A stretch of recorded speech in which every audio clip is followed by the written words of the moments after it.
Like why? Like you know what I mean? Like why do songs have to be so complex? Like that's why I get so like disenfranchised listening to Sodals because Sodals. SODDLES Sodals. I like Sodals.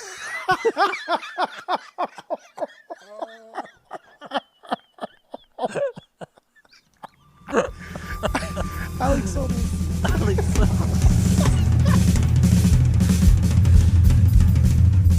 Welcome back to Asinine Radio, a weekly podcast where we talk about music, and, well, that's pretty much it. So, let's go!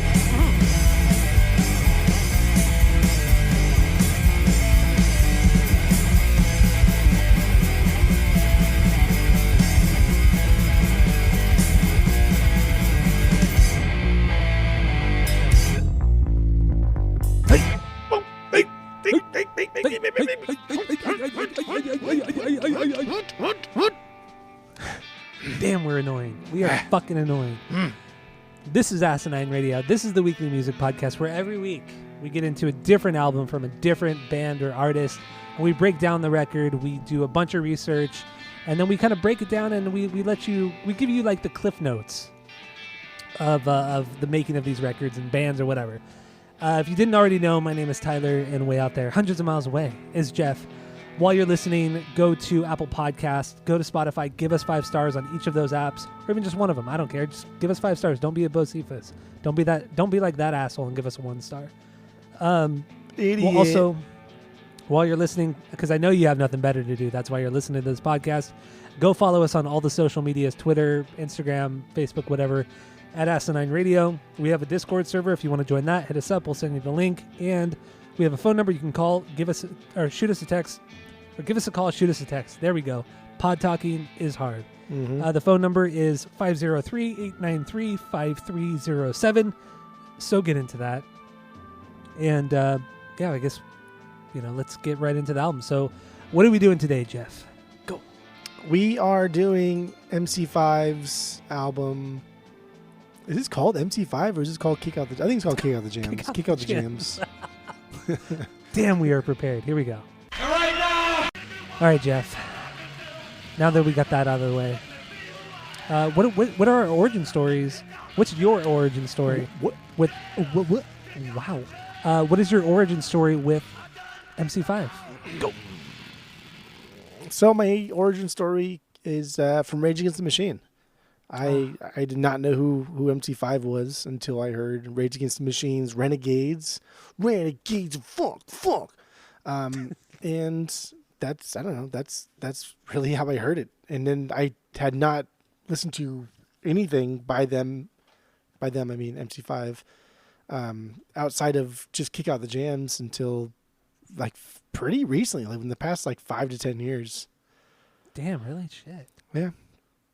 I mean, you want to give your thoughts? Okay, yeah, clearly you hate it. So my origin story is like you. It was through Rage Against the Machine, the Renegades record, when they covered this song, and more specifically, the live version that Rage did, because the live version was faster, more energy, and it was wild. The live version of their Kick Out the Jams is way better than the studio version of Rage's Kick Out the Jams.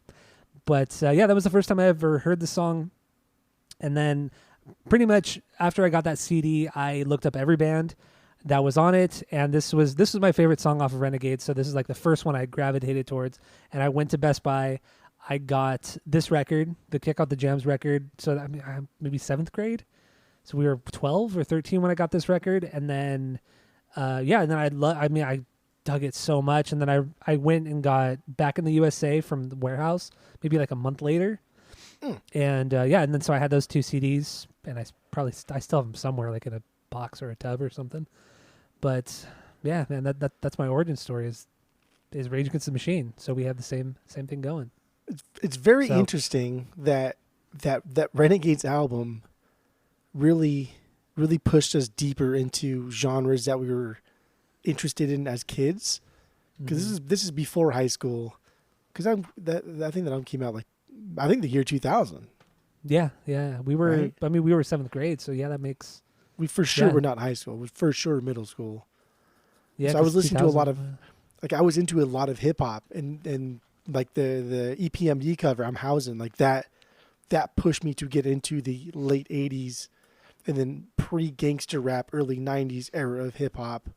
Whereas like the Kick Out the Jams pushed you to get into like the older kind of like pre-punk era of music. But that's kind of interesting that like this album specifically kind of pushed us to get further into genres of music we liked. I know. It was just, yeah, it was time and place, really. I mean, I was such a Rage fan at the time, and because it was an angsty teen, and Sure. this is the first. I mean, Renegades was the first Rage album that I got when it came out. If that makes sense. Like it was, yeah, because I wasn't into them when Battle of LA came out, but yeah, when Renegades came out, I got that like probably the first week it came out, and yeah, fucking Kick Out the Jams, man. Fucking banger of a song. Did your CD have the live version on at the end? Because I think only like the early runs of it did. No. So I got Evil Empire through Columbia, and I got that after it was released. Battle of LA I got when it came out, and then Renegades I got when it came out, or within like a month or two when it came out. But like I knew it was coming out, and I actively sought to go buy it when it came out. But no, my version did not have the live versions. I didn't even know the live versions existed until fucking, I mean, I don't know, for whatever it's worth, like after high school, and then getting more into the bands themselves, and then really, I don't know, diving into the lore of Rage and all of this stuff. Good stuff, man. Good stuff. That's all right. So let's okay, so we have our origin stories down. Let's get into our initial. I guess we kind of talked about our initial thoughts a little bit on this record, Kick Out the Jams. If we have anything to add, let's throw it in there. If not, let's jump right into the title track because it's fucking good. So what do you got? So I guess just all encompassing here. I don't have any stinkers. Okay, fair. Yeah, I don't. I have a couple okay songs. I think I have 2 okay songs. Mm-hmm. Yeah, I have 2 okay songs.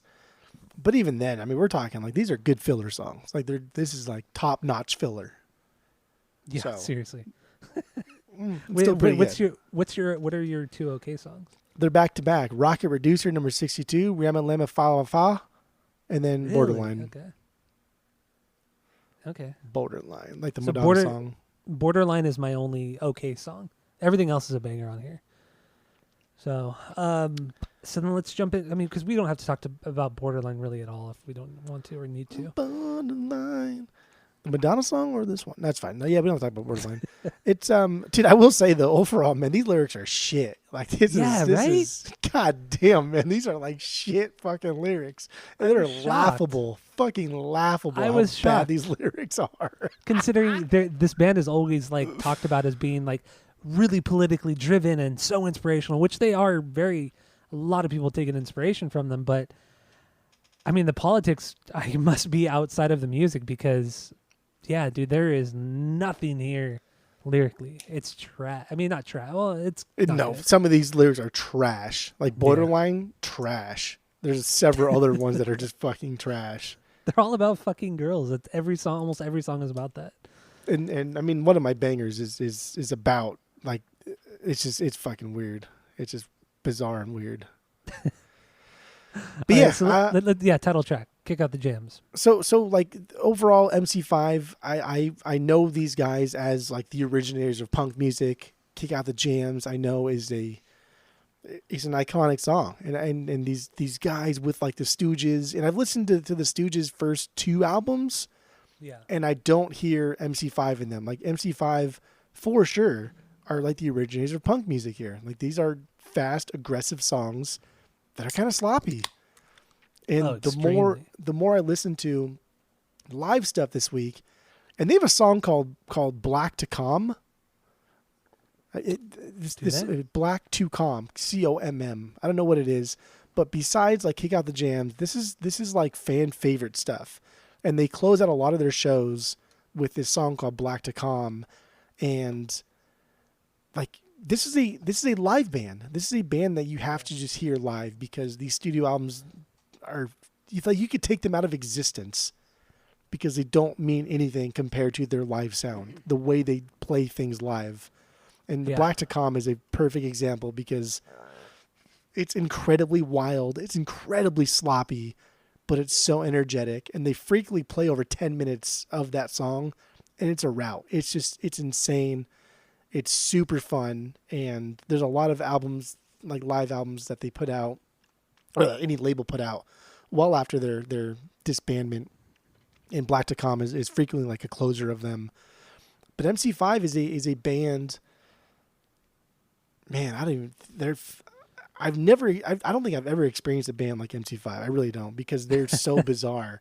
They're not like great at their instruments, but they're so tight with each other that there's no way anybody else could have stepped in. Like you couldn't even have hired Jimmy Page to step in and done a better job, because he would not have. Like these guys play off of each other's weaknesses. And there are times in this album that you hear like these, like even in Kick Out the Jams, like you can kind of hear like they're losing their place a little bit, but they know where they're going, and they know what the weaknesses of the other people are. And so they play around it, and then they know where to meet up anyway.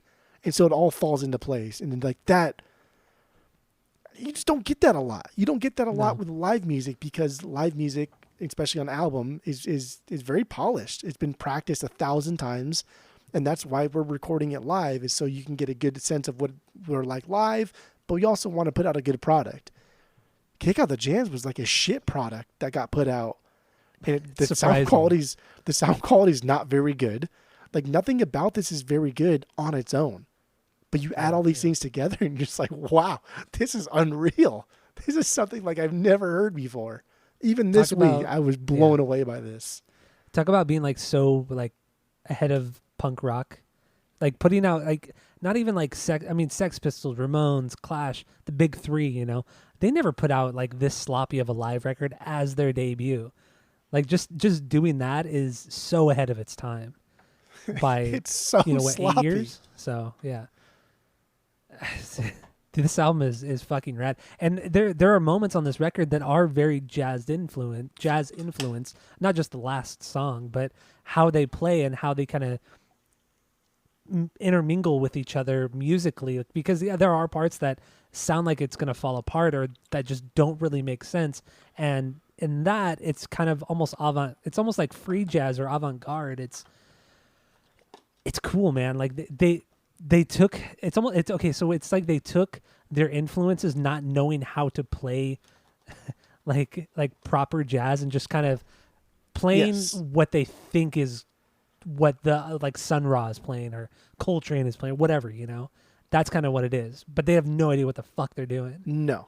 And I love that, how carefree that is. That's like you're given a very childlike approach to music. And I like that, because it's innocent, it's honest, and it's good. Mm-hmm. And I mean, just random anecdotal things that I read about these guys is in their like early. I mean, they were been touring since like the early to mid '60s, and so when this came out, like these songs were already fleshed out, and they had just a fucking stupid massive following in Detroit, and they're just wildly popular. But like their tour van usually only had like 4 tapes in it. And it was always like fucking, I don't know, like James Brown was like a big influence. Like Pharoah Sanders. They covered a lot of Pharoah Sanders songs in other live versions of their albums. John Coltrane was like the experimental jazz era of John Coltrane. That was a massive influence. And then Sun Ra. Like Sun Ra was a massive influence on them too. And so they do think in their minds what they think. They do think that they want to be like free form experimental jazz, but they're not good. They just can't do it because they're not good enough. So they dumb it down into a punk rock fashion, but then they're still kind of weird about it. And that's I still haven't heard anything like this. Honestly. Yeah, it's pretty wild. Like the punk rock, the punk that came out in '77 with the big three, like they were playing dumbed down versions of early rock and roll, which is cool. But like you said, MC5, or like we've both been saying, MC5 did a dumbed down version of fucking jazz. Like they were just what am I trying to say here? I'm pretty much just trying to say the big three punk bands are fucking shit. That's pretty much what I'm trying to get to. It's really interesting too that like the Stooges are often like compared to like the big three of the punk, and I mean the Stooges, like again, like I've recently listened to the Stooges because I've wanted to, and I think the first album was fantastic, but it's not punk rock, man. It's just not. It's not punk like this is punk. Yeah, it's just not. It doesn't have that not just carefree feeling to it, but also that a fuck you that feeling chaos. to it. The what? A fuck you feeling to it. Yeah, I fuck think you you. have to have a fuck you attitude no matter what. That's why I think Velvet Underground is kind of punk, because they have a very fuck you attitude. They don't care. Lou Reed didn't give a shit. Yeah. You need and to also, have fuck you in your music if you want to be punk. You have. Did you watch a lot of any live videos, or a lot of them, or what? I watched. I mean, I watched a decent amount of live videos because various incarnations of the band. Up until this point, the only other artist I ever saw act like them on stage was Carlos Santana. Like the way that all of the members move, the singer, the guitarist, especially the guitarist and Rob, the singer. They all have this chaotic, like jerky movements, and they're just feeling the music like Santana does, or did at the time. But other than that, I've never seen any other band from this era act like that. Like Hendrix never acted like that. He never had this just kind of wild energy, even though he's always considered like as a wild guy, but he never had that same kind of energy. Fucking good, man. I agree. This band is this band is bigger than like the sum of its parts. Like if you dissect this band, they are bad. Everything about this band is bad. Yeah. Down to the songwriting, down to like the touring structure, down to who they were as people. Like everything is just bad. But they should be bigger than they are. They really should. Absolutely. And a lot of the live videos too reminded me a lot of in a more modern sense of like the Mars Volta or at the Drive-In. Because Rob Tyner had shaky legs. The shaky legs. Rob Tyner had the singer had the tight pants, the kind of bigger afro and everything, and just I saw so much Cedric there, and the way Wayne Kramer moved too. Dude, that's Omar. Omar like took from Wayne Kramer and Carlos Santana. Like he took both of their styles and just like moved just like them. And it's so cool, like, because it's not them like ripping these guys off, like the guys in At the Drive-In. It's not them ripping them off. It's like such a cool kind of like passing the torch to like more modern punk music. I love it, man. I love it. Just watching these videos was so exciting. And dude, there are a couple other things I want to talk about that happened right before this record came out, but we'll get into that in a bit. Let's get it more into the Kick Out the Jams, the song. So, also we didn't talk about. So this was recorded at the Grand Ballroom in Detroit. Grand Ballroom in Detroit. Yep. Yeah. So they played to over 1,000 people at this time, and it was a wild fucking show, obviously. And let's get into the song. I think this song is one of the coolest songs ever written. Like kind of objectively, because it's so simple. It's so unbelievably simple, but it's so exciting and such a driving force of a song. It's an absolute perfect song, without a doubt. So I have two other obviously the song's like a beyond banger. This song is just it's so stupid good that it doesn't even know how good it is. It really doesn't. Yeah. But I have two other songs that I listed as my 1 and 2 banger, and I had listed this one as my 3B. Oof. And then I was like, okay, because sometimes when I do this with a song that big, and I list it lower, I will always listen to it again before I finish up my notes, just to make sure that it's a 3B. And so when I put it back on, I was just like, come on, dude, you're fooling yourself here. Yeah. So I put it back as my 1B. So yeah, Kick Out the Jams is my 1B. Yeah, it definitely is. It's the best song on the record, for sure. Man, I swear to God, there are times in this song where just like these guys are just, they have no fucking idea what they're doing. It's like the first time they've ever played live. Yeah, but they know where they're going. They know, again, they know their weaknesses. They know when they can meet up, and they know when they can cut in for that and that's where they meet. And then you gotta kick him. That's when they know. Okay, we can meet there. No matter what happens from point A to point B, we all know that we're supposed to meet at C, and let's just get there. Yeah, yeah. And that bass line is just stupid fucking good. It is fucking good, man. And I really do like the Rage version. I really like the Rage version. I think it's so good. The studio or the live one? I like the live one a lot because the live one mimics this one, and the studio version is fine because it's like a placeholder. Tempo. Yeah, it's like way slower, and it's like shorter too. Yeah, and it has chicka chickas. It actually has the chicka chickas because yeah. Because this version, the MC5 version, there's no real chicka chickas in this song. But damn, Morello really lays it on thick on that record. It's a good cover. It's a good cover. It's a great cover. I love it. And it would be the better version if Kick Out the Jam's original wasn't so damn good. Yeah. I think if they had recorded this song in a studio and we had never really heard this live version, if we hadn't heard this live version first, I don't think it would have had the same impact. I really, really don't. It's the chaos of this version that really, not really, but it adds to the mystique, to the excitement of it all. And fuck, man, there's just nothing like it. In 1969, there was nothing like the MC5. This is chaos, not just for like the song, but this band was fucking absolutely out of control in the 60s. Yeah. Out of control in the 60s.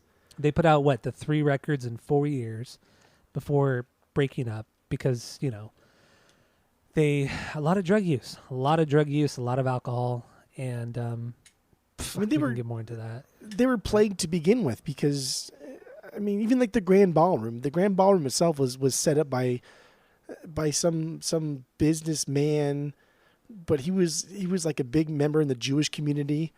Mm-hmm. And he allowed the Grand Ballroom to be a hangout for some like Prohibition era gang, like a bunch of mobsters, a bunch of bootleggers would hang out at the Grand Ballroom. So like the Grand Ballroom was a staple for CD underground since the beginning, since the fucking late 20s. And then come MC5 coming in here, and now they're kind of like the house band, and they open up for a lot of big bands coming through Detroit and blew them out of the water. They opened for Cream. People hated Cream because they wanted more MC5.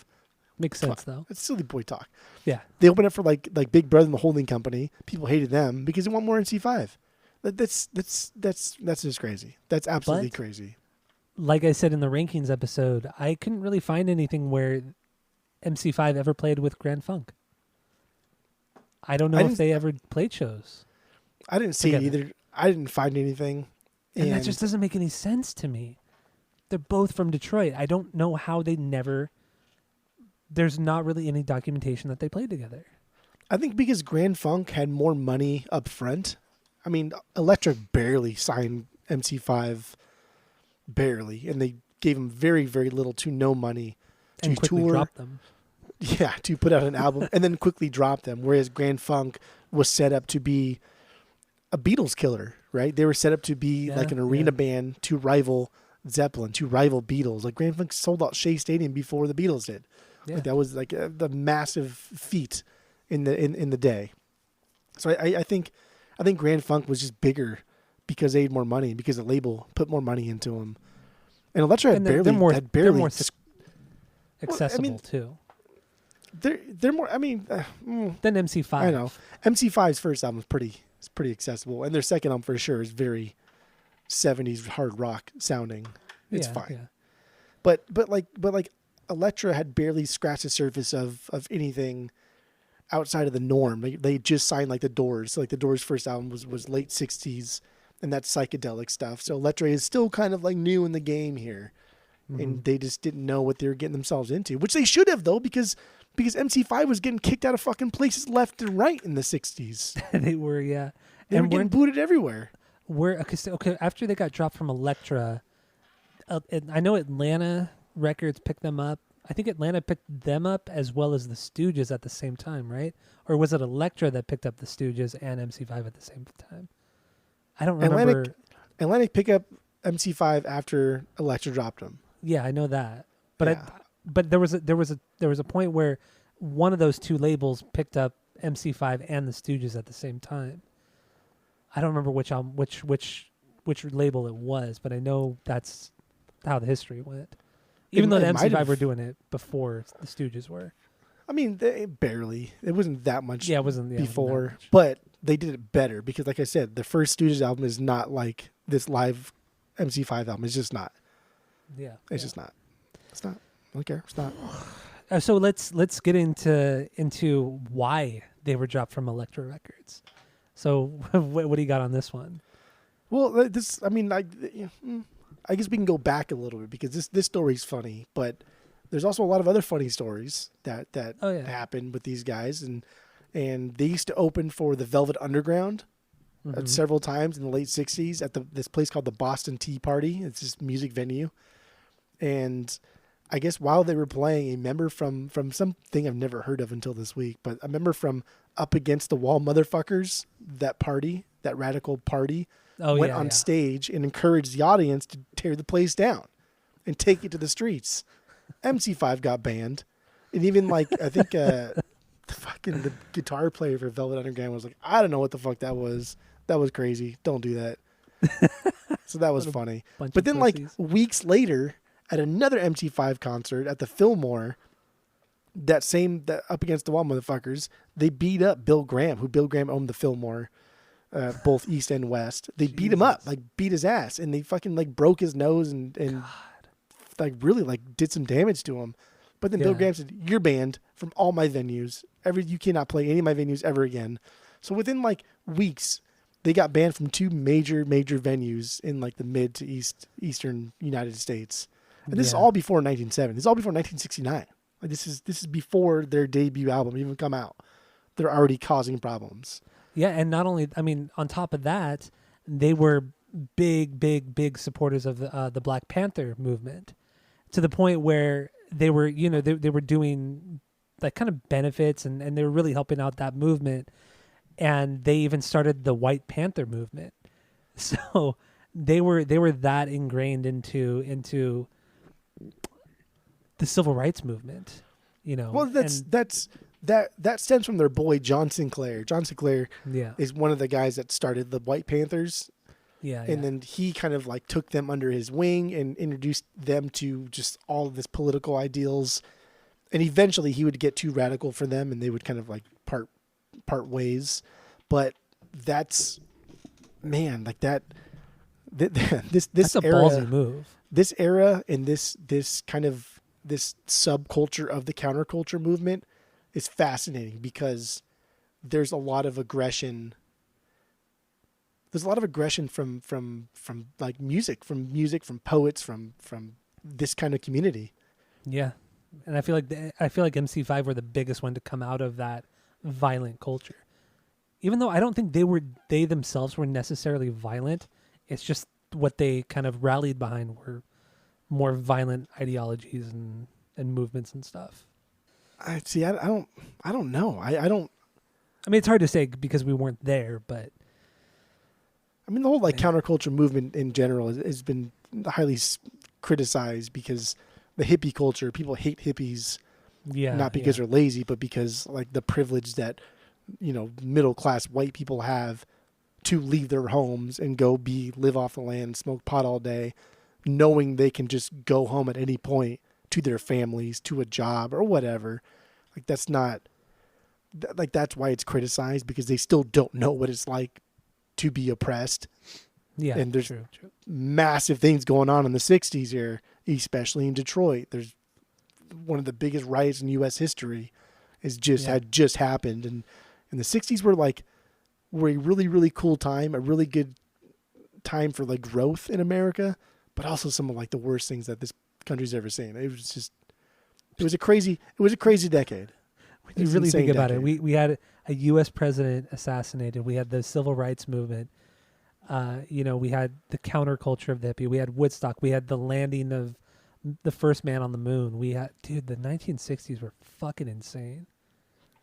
Woodstock too, that same group, Up Against the Wall Motherfuckers, that group cut holes in the Woodstock fences to allow more people to get into the concert for free. That's awesome. Fuck, man. That's wild. Oh, and then since we're kind of on the topic of the craziness of the band, so in 1968, the Democratic National Convention was happening, and it was like it was an all-day event, and MC5 were booked to play, and they were the only band that showed up to play the convention. So they played for 8 hours. For 8 fucking hours. The only other artist that was invited was Neil Young, and he came toward the end of the day, and he ended up not even playing because MC5 were still playing. It was too crazy for him. He couldn't handle it. Come on. Neil Young could not Get out of here. handle Get the fuck but out of here, Neil Young. He was the only one that showed up outside of MC5. That's fucking nuts. And then to play for 8 hours. I know. That's just insane. What the hell? 8 hours. Wow. I was blown away when I was reading about that. This is a band that doesn't have a lot of material. They have not released an album by this time. They have no albums under their belt. It's all word of playing mouth. backlog. It's all word of mouth. That's what it is at this point. I mean, yeah, they're playing covers and shit, but it's the stage presence. It's the chaos that they exude from their playing. It's insane, man. It's fucking insane. I think this guy John Sinclair really helped them to be this movement, this thing, because all like in the before their first album came out, they're posting all these pictures of them with no shirts, holding like guns and rifles and upside down flags, and just really embedding themselves into this like counterculture movement in an aggressive fashion. Yeah. Woo boy. Ooh boy. It's fucking crazy. And don't forget, like 1964 is when the Civil Rights Act was passed. So you think, a month prior to 1964, it was okay to judge people, to hire people, to restrict people to do things based just off of the race, the color of their skin. We had to pass a law to forbid that. That was in 1964. This is still new. I know. Rosa Parks had just sat on the bus, not even 10 years prior to that. This is a tumultuous time in U.S. history. God, it must have been. I can't even imagine what it was like. In 1967, one of the worst riots in the history of the United States, the Detroit riots. Detroit riots, yeah. 45 people are dead because police 5 days. Police raid. I mean, this goes in along the line of the lyrics of one of the songs here, which is one of my bangers. So do you want to wait on that? We can wait on that. Okay. I'm all fired up, kid. I'm all fired up. Yeah, no, we'll get into that. So lyrically, I do want to touch on the lyrics on Kick Out the Jams, because I think the lyrics they're silly, and they were based off of them wanting to just kick other bands off the stage who just jam too much, because they pretty much just say nobody wants to hear this shit. They just want to hear fast rock and roll. So that's the song. There's no really political, undertone to the song or to the lyrics. It's just get the fuck off the stage. You're playing too long. It's about good old fashioned rock. It's rock and roll. Yeah, I love it. I love how simple the lyrics are in this, but everybody takes it out of context. Oh, and then we got to talk about the opening line: "Kick out the jams, motherfucker." Yeah, that's what this whole thing came to. That's what didn't even talk about it. So yeah, what do you got? So like the opening line of "Kick out the jams, motherfuckers," and I still can definitively tell whether or not they recorded it as "Kick out the jams, motherfuckers" or "Kick out the jams, brothers and sisters," because they recorded both versions, but I still could not definitively say or tell or read which one was actually meant for the album, because Wayne Kramer and Rob, the fuck's his name? Rob Tyner, because both of them said something different. One of them said that, we had recorded Kick Out the Jams, Brothers and Sisters meant for the album, but normally we would do the Kick Out the Jams, motherfuckers, but we didn't mean that to be for the album. And then the other person was like, nah, we wanted motherfuckers on the album, but then the label said no. So I don't know for sure, but the original pressings of this, the uncensored version, not only has "Kick Out the Jams, motherfuckers," but it's a gatefold jacket, and on the inner jacket there are notes by John Sinclair, And John Sinclair gets pretty aggressive and kind of like, you need to stand up and fight against the oppressive nature of the government. And it gets very aggressive. And in the end of it, it says like, you got to kick out the fucking jam, or you got to kick out the jams, motherfuckers. And that's how it ends. But then that excerpt itself is also edited on various pressings. Yeah. Yep. So to find an original pressing that still has "Kick Out the Jams, Motherfuckers" vocally and then "Kick Out the Jams, Motherfuckers" lyrically is a feat in itself.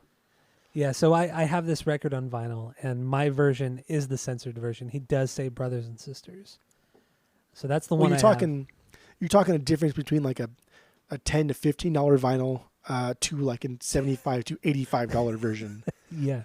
Which if I found like I don't know if I have self-control or not. If I found like an original uncensored one vocally and lyrically, I'd probably buy it.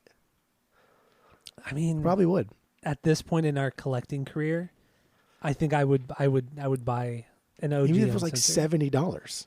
I think I might buy it because of the history behind it and all that. So they dropped this. It was a big deal. And then this I can't remember what the fucking name of this stupid defunct department store JCPenney bootleg thing that I don't care about. They said, "Yeah, we're not going to carry this." Hudson's, yeah, don't give a fuck. Yeah. Hudson said, "We're not going to carry it," and so the band said, "Okay." Took out a full page ad in one of the magazines, and it basically said "fuck Hudson's." It said "kick out the jams, motherfuckers," and "fuck Hudson's." But it had like the Elektra logo on it. And so Hudson was like, "Okay, fuck us. Yeah, all right." So they phoned up Elektra and they said, "Hey, we're not only going to stop carrying MC5 stuff, but we're also going to stop carrying all Elektra stuff," which means they're not going to carry the Doors. Yeah. And the Doors are blowing up right now. The Doors are making a lot of money. And so Elektra was like, "Okay, bye guys, we're done." How quickly they drop them. Well, yeah, when your label is making Doors money and you're worried about these guys from Detroit that are making no money. Yeah. From a business standpoint, I get it. I understand it. Fucked up, but it's funny. It's crazy, man. I love that story. How they did not give a fuck. Did not care. Yeah. Yep. And then it's cool, like Wayne Kramer, the guitarist, all the stuff he did with this band, and then after this band, all the different groups and stuff that he produced, he ended up producing in the 90s, like early 90s, the G.G. Allin record. And if you know anything about controversial music, G.G. Allin is considered like one of the most controversial like artists of all time. And then Wayne Kramer produces one of his records. I thought that was really cool. Really, really cool. I mean, I don't like G.G. Allin, but his significance in punk music and music in general is it's big. It's important, I guess. Yeah. But yeah, I thought that was a cool little fun fact. But damn, kick out the jams, man. Killer song. And then the Spotify version doesn't even have the brothers and sisters. It just kick out the jams and then it gets into the song. So Spotify version is the worst. Yeah, that is the worst one. But there's no reason not to have just all versions default to the uncensored version. Right. And then if you want to hear the censored version, then you can hear it. Then you could be a bitch and go listen to it. Yeah. But I still don't know like which version was actually meant to be recorded for the album, because I heard Wayne Kramer and Rob say something different. Well, let's give them the benefit of the doubt, and it was supposed to be the uncensored version. Let's go with that. That legend, that story. Because the opening line is Rob like hey, brothers and sisters, like raise your hand, in a very like churchy type of feeling. So I don't know. But yeah, I would like to believe that motherfucker. That makes the motherfucker even cooler though, because he makes it seem like you're at church or you're like in a place of worship, and then he throws out the fucker. So, and then also kind of not a controversy, but something to kind of note.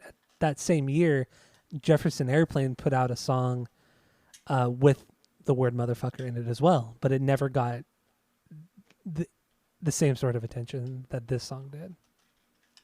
So keep that in mind too, because that's kind of fucked up. Yeah, but Jefferson Airplane. Stupid. So let's move on.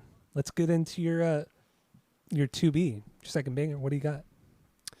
So my 2B was my 1B until I went back and listened to King of the Jams and then demoted it to 2B. But this is a beyond banger, and that's "I Want You Right Now." Okay, I will say that's my 2B as well.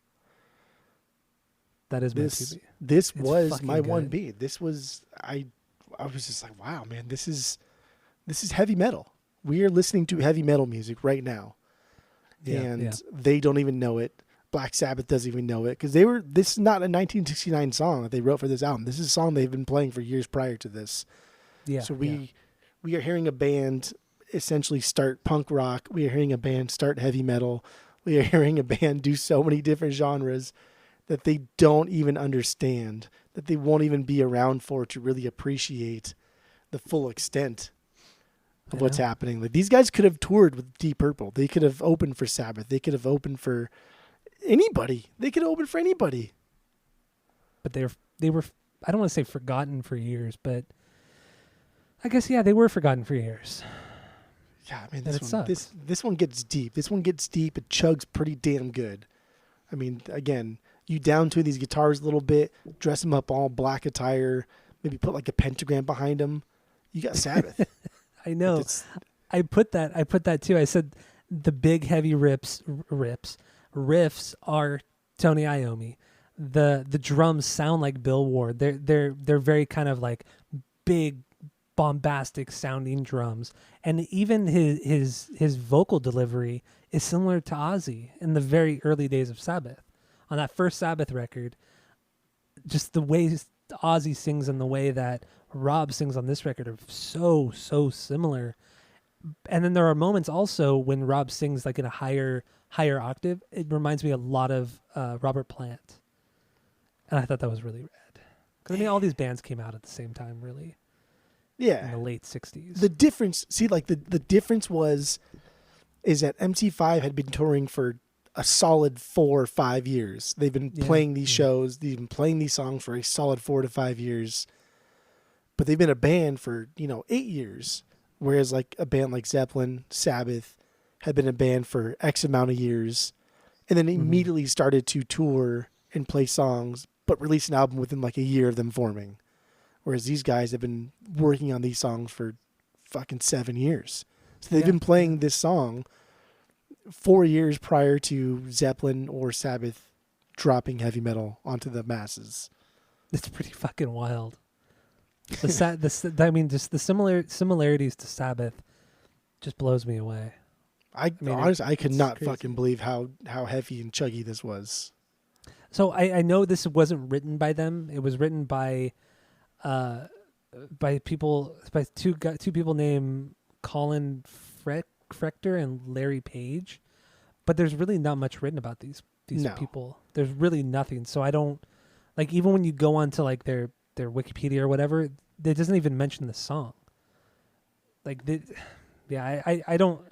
I wouldn't even consider this a song written by them. I feel like this is just a song written by MC5. I attribute that to like sometimes when people, I mean like Ramblin' Rose, for instance, when you take a song that was written by somebody else, but then you change it to make it your own song, but then the person that you took it from didn't even write it anyway. It was a cover from a different person. That was a cover from a different person that wrote it for like a fucking live stage performance or something. So it's like things get lost in translation, but now because of the internet, we can go back and really definitively say, oh, because this lyric is the same exact thing from a different song, therefore you now have to give credit to that person. That's what I think of that I don't know, songwriter credits. Yeah, I agree.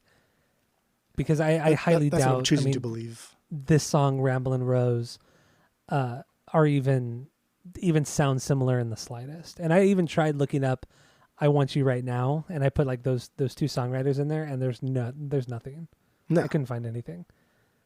So I couldn't really find any backstory on these guys or how this song was written originally. So I'm just gonna leave it as an MC5 song because it is, and the song is fucking awesome. I choose to not believe. True. So let's play a little bit of "I Want You Right Now." We'll get into a little bit more of the music, and then some of the lyrics as well. So here it is. I Want You Right Now from MC5. Damn, it's good stuff. Pretty good stuff. I like overall, I like how quiet the crowd is. And I assume that they're just trying to mix the crowd out to get rid of a lot of the noise.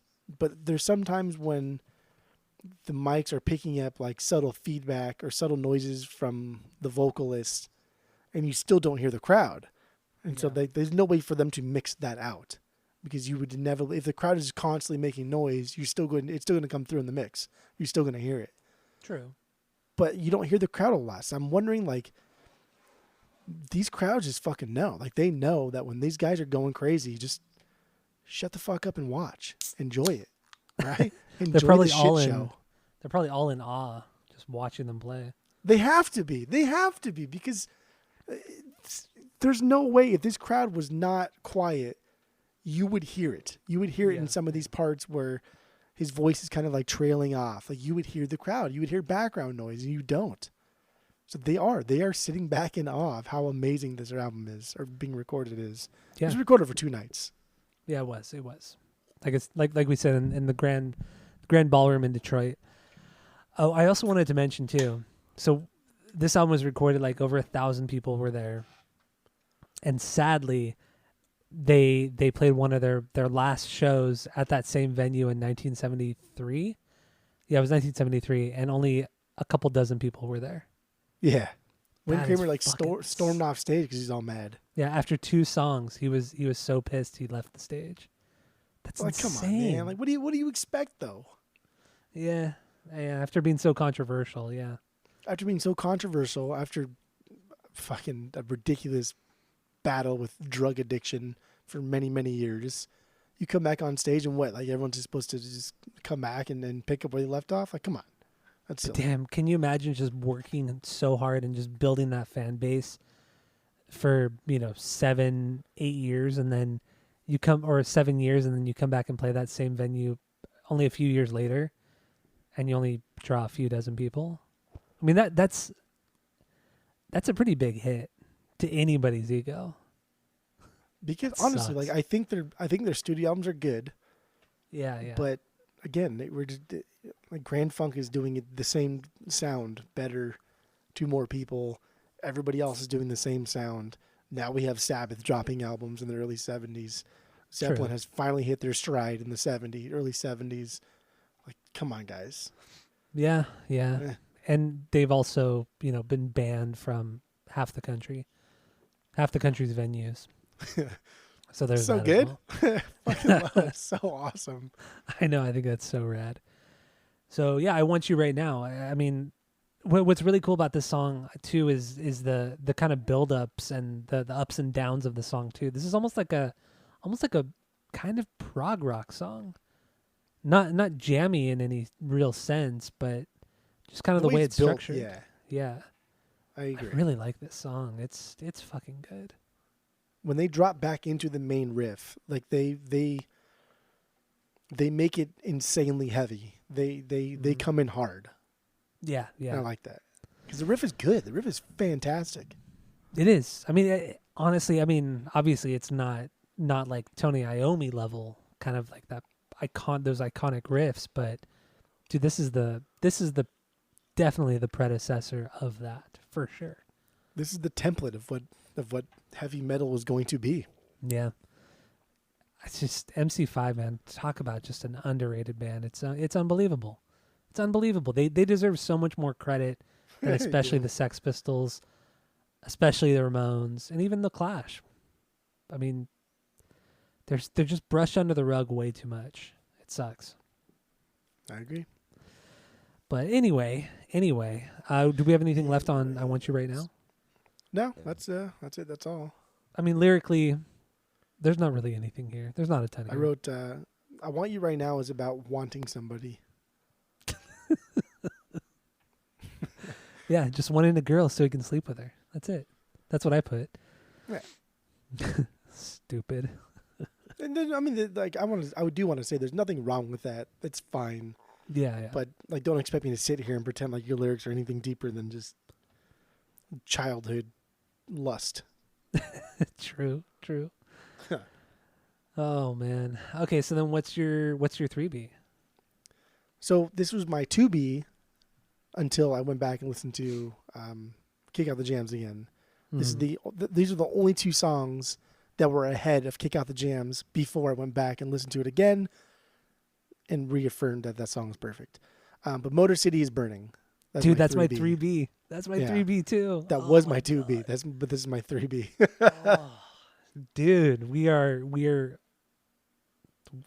doesn't happen often where we agree so much. These two songs, honestly, Motor City Burning and I Want You Right Now, I like to say that I was blown away by these is like an understatement. I was so impressed. I was actually impressed by these songs. Yeah. And they're completely different. They're fucking completely different songs. I know. So you ended up listening, because this song Motor City is Burning, it was originally a John Lee Hooker song. Right. And I went back and listened to that. Yeah. I think the John Lee Hooker version's fucking amazing. Yes. But this version is so different. It's so much heavier. It's so much grittier, and it's just a wild song. They're different. That's the thing. It's... And John Lee Hooker is just unfucking touchable blues musician, untouchable. Yeah, yeah.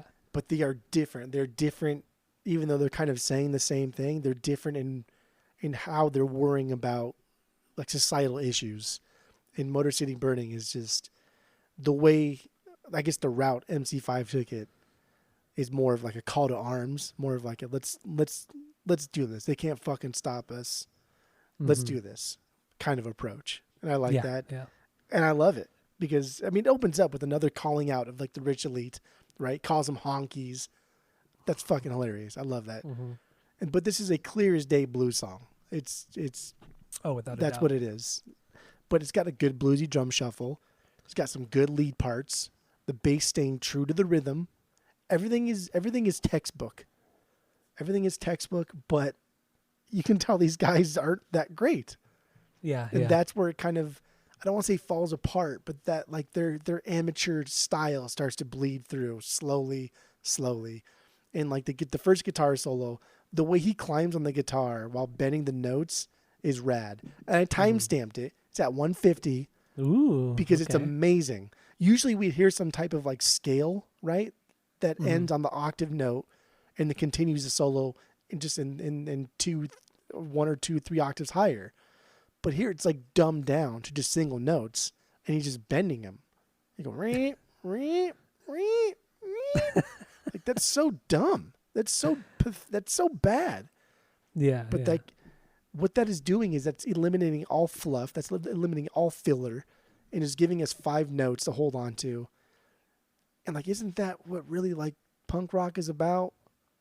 Yeah, it just totally dumbing down music to where we can digest it easier because punk rock is essentially dumbed down music. But then putting it into kind of like a fuck you. I'm gonna do what I want with this, and that's what happens here.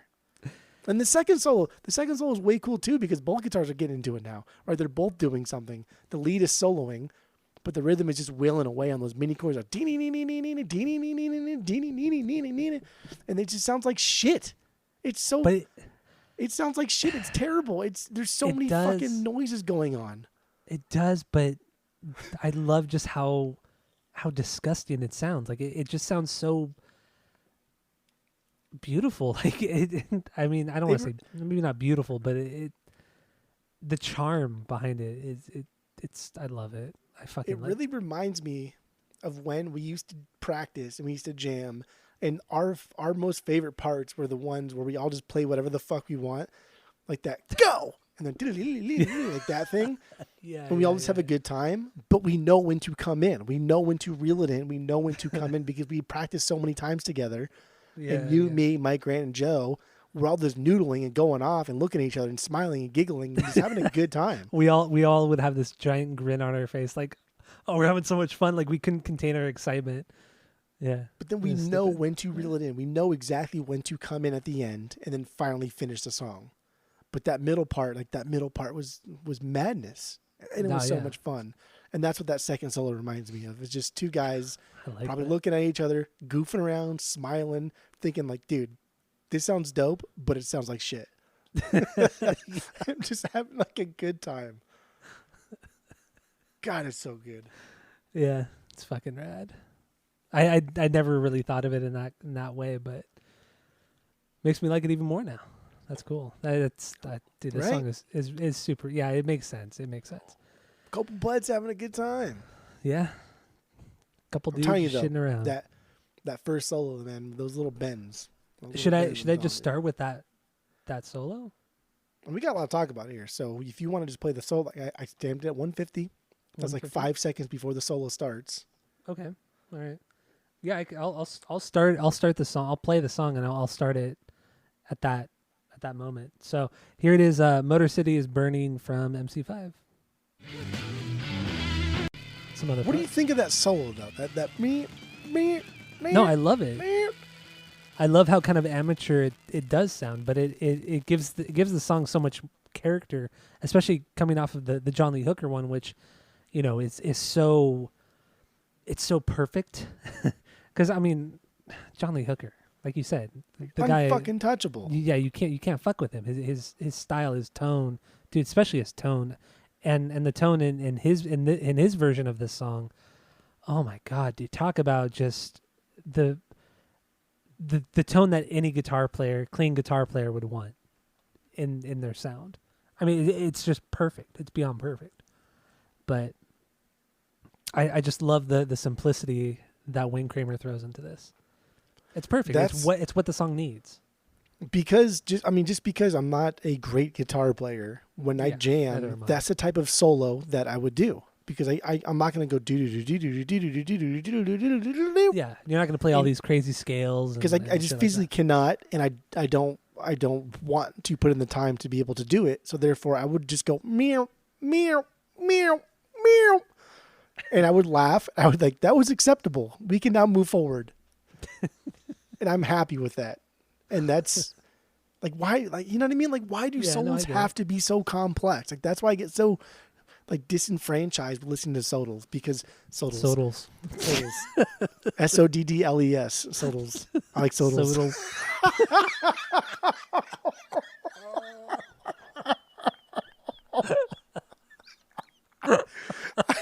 I like sodals. Oh my God, that's good. That was good. That was a good one. You did get one. You did funny there. That might be the opener of this episode. I like sodals. Oh my God. I get so disenfranchised with sodals because I don't think that everybody needs to just fucking wank. If you're Van Halen, you can wank. If you're Jimmy Page, you can wank. But like sometimes, come on, man, just dumb it down. Yeah, agreed. Put it in terms I will understand. Or just play to the song. Like not every song needs a wanky solo. Doing something like this is so easy to just solo on top of too because it's been done a billion fucking times. Yeah, and when you can do something different and kind of unique to yourself, it adds so much more character to a song than just playing the scale or whatever. You know, it's yeah. I agree with you. Like honestly, like this is a basic blues song, and we've heard this a billion times, but we never heard it like this. Honest to God, never heard it like this. I know. And so up to this point on this record, you know, the band was really all over the place. It almost sounded like to the point where they could barely keep it together. They were about to fall apart, especially with Borderline. Borderline is the song where it's just like, dude, they're going to fall apart. Like I've never heard a band this close to falling apart in the middle of a song. But Borderline almost hits that. And then you get Motor City is Burning and you're like, holy shit, this band could actually groove. Like it's almost night and day with how falling apart this band is compared to how well that they can groove. Because yeah, it's not as groovy as a normal blues rock song, but it's still pretty damn good. Like the rhythm section is pretty solid still. And this honestly sounds like something that we would hear a punk band in 2022 cover and do the exact same thing, and we think like, oh, that's all right. Like I've heard that before, but like this is fucking 1969. Yeah, I know. Like we have not heard this before. Like nobody's heard this before. No one's heard 12-bar blues being played this badly, but also this originally. Yeah, right. Oh, Blues is man. great, but my God, it's the same fucking song over and over and over. It is. It is. Like we've not in 1969, we have not heard blues being this original. You just haven't. All right. So, do we want to play? What do we want to play? Anything else from this song? Whatever you want to do.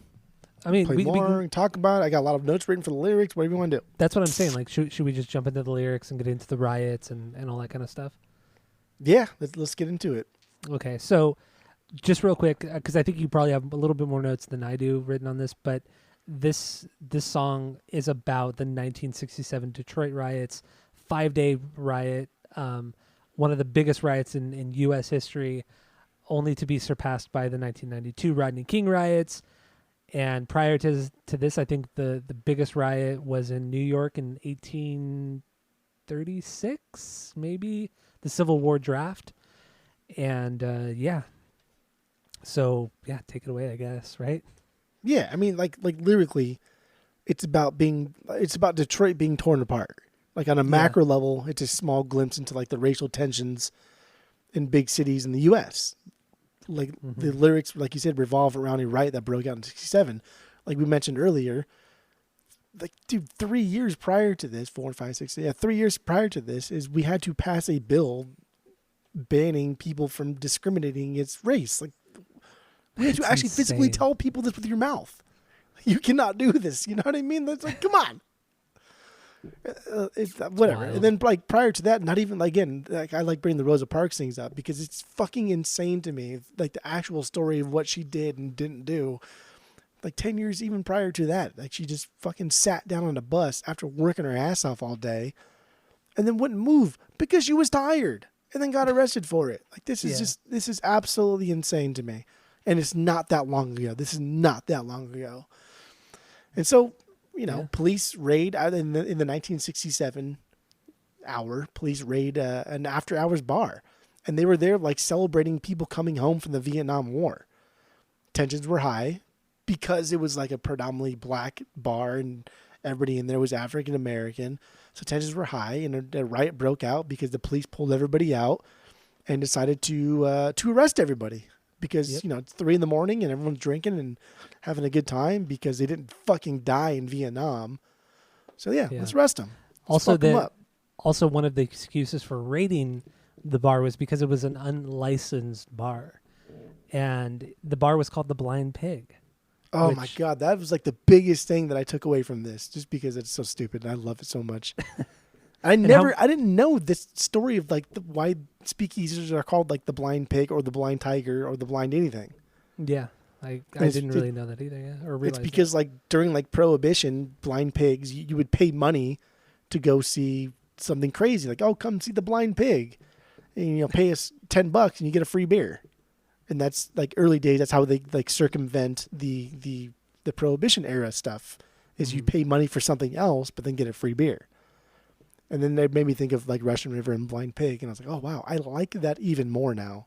Yeah, or there's like even here in Southern California in Orange County, there's a gastropub called the Blind Pig.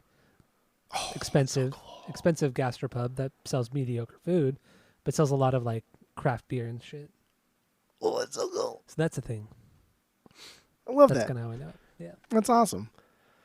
But yeah, man, like Detroit's getting torn apart here, and it just like I don't know.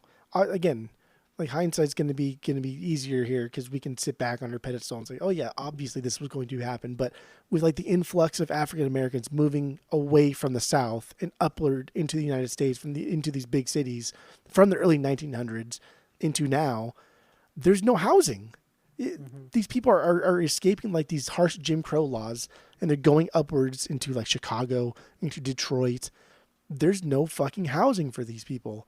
And not only that, but they're suffering police brutality, high unemployment, poor living conditions, continued segregation. It's only a matter of time. What did you fucking think was going to happen? And so like this is just like the straw that broke the camel's back, right? This is just like the tipping point. Things are building, and then now we have these police pulling people out in the middle of the street at 3 a.m, fucking minding their own business, and now a riot breaks out. And the mayor's kind of like, well, it's not that big of a deal. It'll probably just go away on its own. It gets worse. It gets worse. It gets worse. And then like the National Guard gets called in, and like the military gets called in, and then they just start like shooting people.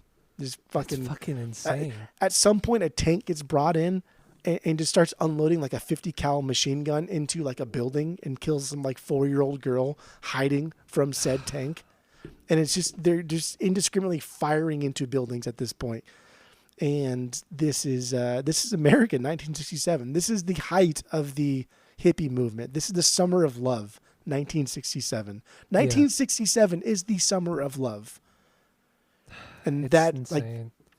like again, I really dig like the hippie movement. I like it. Woodstock, like, come on, this is amazing that 500,000 people can show up, and like people really didn't really get hurt all that much as if it were to happen today. But it just shows you like how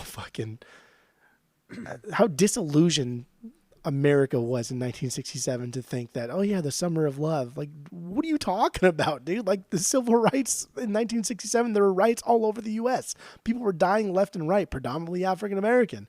Mm-hmm. Like, how can you call this a summer of love when your own citizens are dying left and right? And an interesting little fact on this entire incident, George Romney was the governor of Michigan at the time, and George Romney ordered, I think it was like something like over 100 Army National Guard to go to Detroit and help with the riots and everything like that.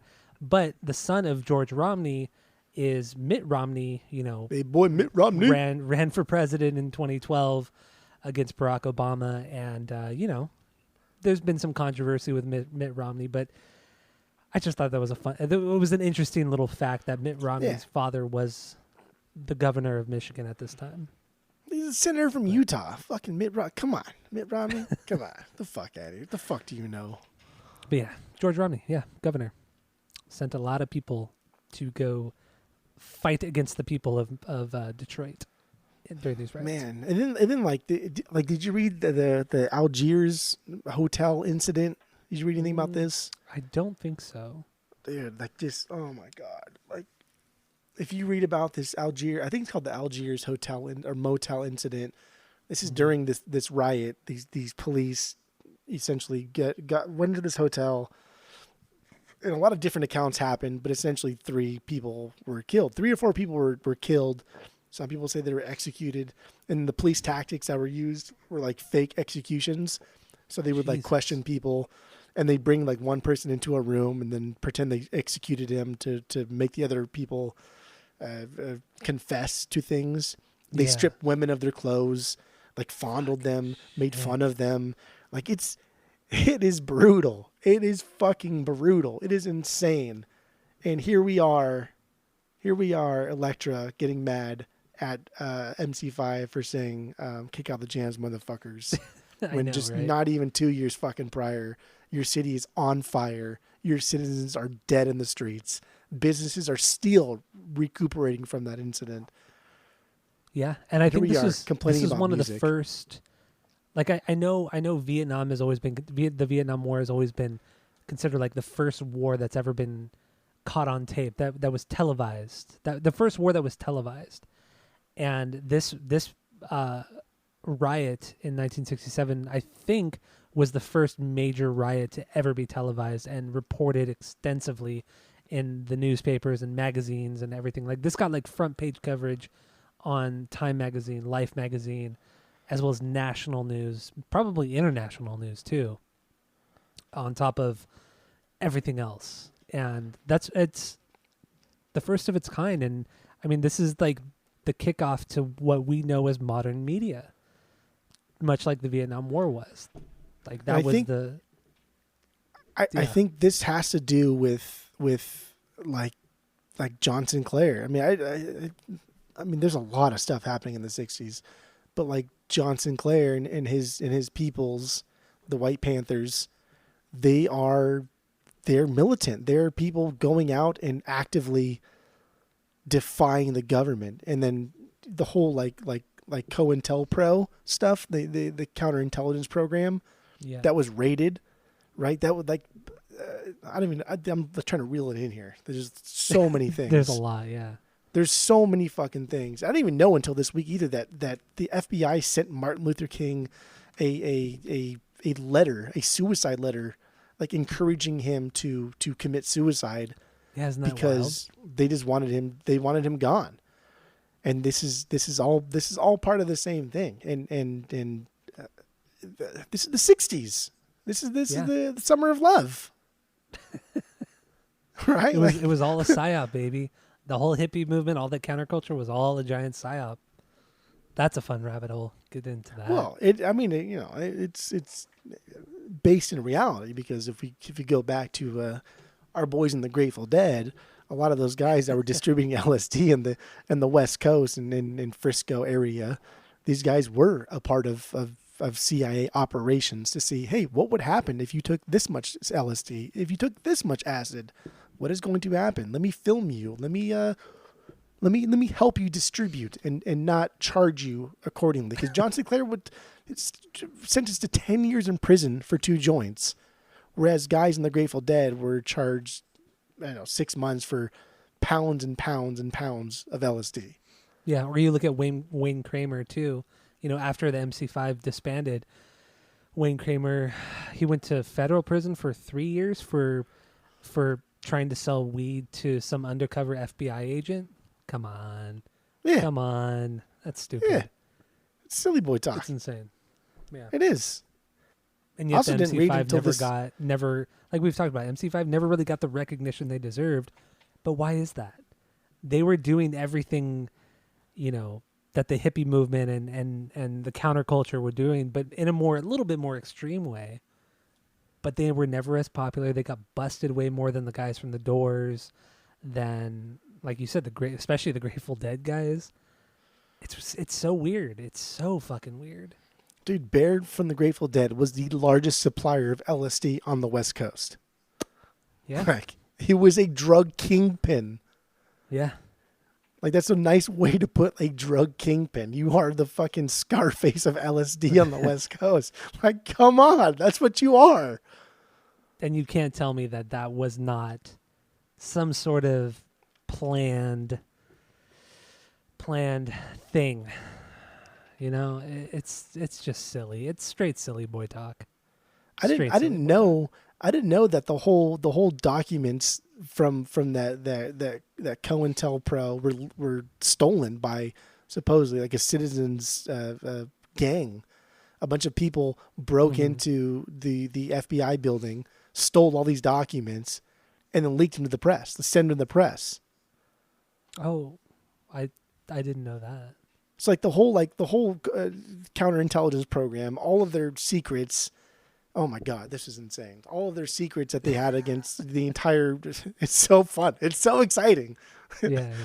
All the secrets that they've been compiling and because they're trying to infiltrate what they perceive as radical groups. So like the Nation of Islam, Black Panthers, obviously, anything that they perceive as a threat against the United States, which realistically, and then they see against like Christianity or white United States WASPs, that's what they're going to go against. And so this group called the Citizens Commission something, they broke into the FBI building, and so like it has since been documented or interviewed these people that were involved in it in like, what was this, the early 70s. So they've since been interviewed since then, and they said, oh yeah, here's how we did it, here's why we did it, here's why we waited 45 years to talk about it. And like half these people like fled to Canada because they were afraid of like repercussions, but they surveilled the FBI building for weeks, and they did it on the night of the big Ali versus Frazier fight because they knew that at the time they couldn't televise the fights, but the radio broadcasts would give summaries after each round. And they knew that the people, like, who's not going to watch the fucking Frazier Ali fight? You know what I mean? Or listen to it at least. It was huge. The entire America is going to be fixated on this fight. And so they waited until like the end of one round, broke into the building because all the cops were off the street because everybody's watching the fight or they're listening to the fight. And they stole all these documents, like 1,000 different papers of documents. And then immediately went to a payphone, called some New York Post or Times or whatever it was, and said, here's what we did, here's why we're doing it, stay tuned. And sifted through all the documents and then sent them out to all the major publications. And then disappeared for 35, 40 years. And then like there's been massive like inquiries onto who these people were, and nobody ever talked. Some of the people that came out later and said, yes, I was involved in it, after the statute of limitations was expired, they said, yes, I was involved in it. Yes, I was questioned. I never was a rat, though. Nobody ever ratted each other out. Nobody ever took like a deal. Nobody was arrested. And this is what happened. And all these documents were released, and that whole thing, like that's how we know that the FBI sent Martin Luther King an encouraging suicide letter. And that's also how we know too that Muhammad Ali was also being investigated by COINTELPRO as being anti-American. Yeah, because he was Muslim. Yeah. Which is ironic because that they did the night of the fight. Right? Yeah. Oh my God, dude. Should we become a conspiracy podcast or like a anti-government podcast? Is that what we should do? It's good times. It's good times. But this all comes back to like this guy John Sinclair. John Sinclair like does not give a shit. He's in the heart of this. He says, yeah, let's start this White Panther movement. Let's mimic the Black Panthers. We want to encourage what is happening here, and I don't know, bring it to the masses. Yeah, and they were accepted by the Black Panther movement. Like it wasn't something that they just did like willy-nilly. It was they were, I don't want to say they asked for permission, but it was something that was accepted and not an issue. So pretty cool. Too, like I think like Malcolm X's mom was like assassinated or something in some weird way that people think. I don't know. Was maybe she? I don't know. Maybe I'm just bullshitting. Maybe, I don't know. There's a lot of weird shit. You're like Dale. You're becoming Dale from King of the Hill. Oh, dude. So honestly, though, like, check out the COINTELPRO stuff and how those documents got released. Like people broke into the fucking FBI building and stole it. I'll look more into it. I always so like good. this kind of shit. It's so good. All right, so let's get into all because of Wayne Kramer. yeah, all because of it. So are we good with this song? Yeah. I Want You Right Now, or not? I Want You Right Now. Motor City Burning. I Want You Right Now. Motor City Madness. What's your 4B? Let's see if we match up. Ramblin' Rose. Ramblin' Rose. Holy shit. Okay, this is my 6B. So yeah. So what do we got on this one? So like the opening of the album here is the opening of the concert, and we have him preaching to a crowd, encouraging them to make a choice of whether or not they'll essentially be followers or be part of the change. And this is kind of getting into like the preachiness, the churchiness of this band. Like the Motown of Detroit, right, in the 60s. Like this is it. These guys were highly influenced by, like we said, Sun Ra, by Pharoah Sanders, by a lot of this free-form jazz stuff. But they're also very highly influenced by James Brown. Like they fucking love James Brown. They love this kind of Motown, preachy stuff. Rock and roll stuff from the 50s. Like Live at the Apollo by James Brown, they were highly influenced by that. And here it is. We have a call and response. There's stuff that's I don't know. It's fun, and the music hasn't even started yet, right? I know, right? It's an awesome monologue. I love it. But it's not. It's not like. It's not deep. It's not poetic. It's very punk rock. It's very dumbed down. It's very simple. I mean, the last few lines of that monologue are, "Brothers, it's time to testify. And I want to know, are you ready to testify? Are you ready? I give you a testimonial, the MC5." And those lines remind me so much of Valiant Thor on Total Universe, Yes. Yeah. leading I into the think showdown, leading it just that beginning has to be like paying homage to this or mimic what is happening here. It has to be. I agree. I totally agree. And I would love Valiant Thor 10 times more if that was like on purpose. It has to be. I mean, it really, really, really has to be. Fuck, man, I love that Valiant Thor record. Have we done that record in the new format? I don't think we have. No. Fuck, man, we got to do that record. I don't even have them the vinyls yet. You just have our own our own masters, right? Yeah. Anyway, But yeah, so like then the music drops in, right? And the bass Yeah. matched with the guitar is just it's overwhelmingly rich. It is a rich sound, even though the quality is kind of bad, you can still hear like a good dynamic sound. But my favorite parts are when Wayne is doing that high vocal thing. oh, I know it And like sounds so the bad. music stops behind him and it's just like him kind of trailing off. And like that's when I really thought like, okay, why is there no like crowd noise in the back? Like these people have to be just going fucking nuts. And either they deliberately tried really, really hard to take the crowd out of it, or it's just the crowd was quiet. I don't know, but I like that a lot.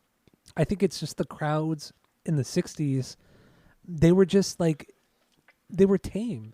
You know, that's just not how crowds were unless you were like Elvis or the Beatles or something like that, where you're just a, 12, 13-year-old girls just screaming your heads off and passing These out. crowds were nuts, though. They were, These but were they riot weren't. crowds. I know, but they weren't like screaming like 12-year-old girls, like Elvis and Beatles. That is fans true. were. That is true.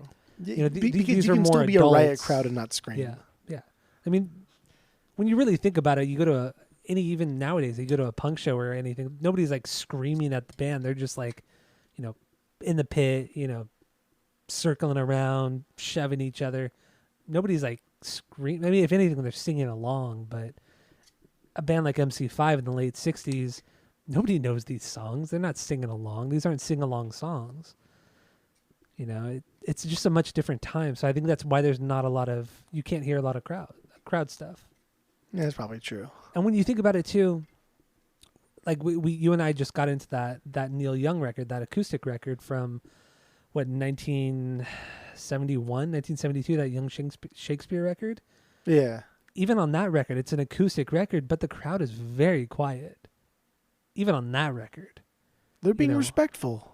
That's what I'm saying. Like, I mean, if a crowd for Neil Young, who was very popular at the time, is still that quiet, I don't know. It's just kind of just shows that era of music fandom. Unless you're It's true, because if you watch like videos of when like the Ventures in like the late 50s were playing shows, everyone's sitting down. People sit down. They're in their chairs sitting down. It wasn't until like the 60s where people started standing up and like dancing and moving.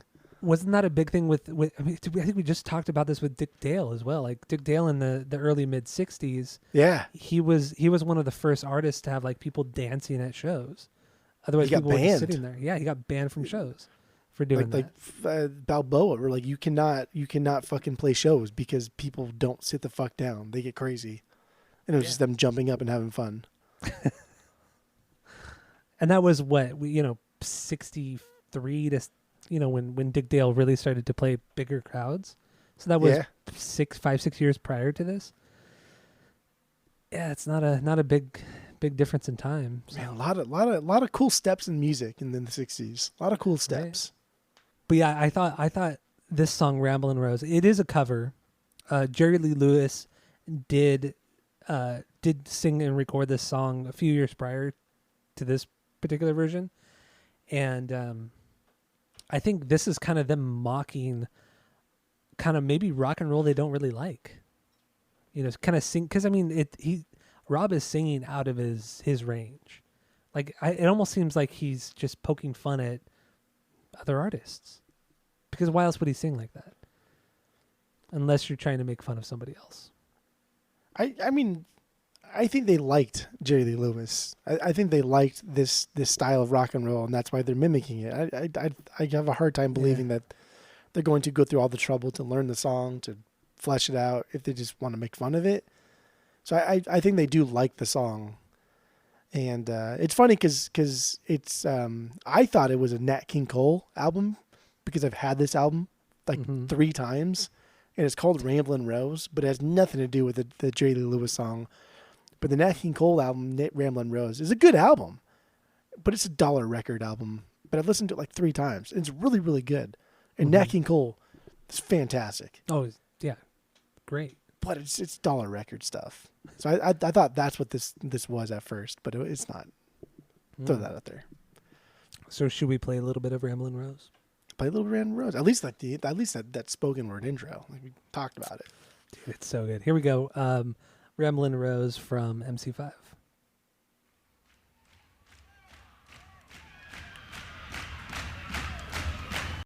The introduction, I guess. Whatever.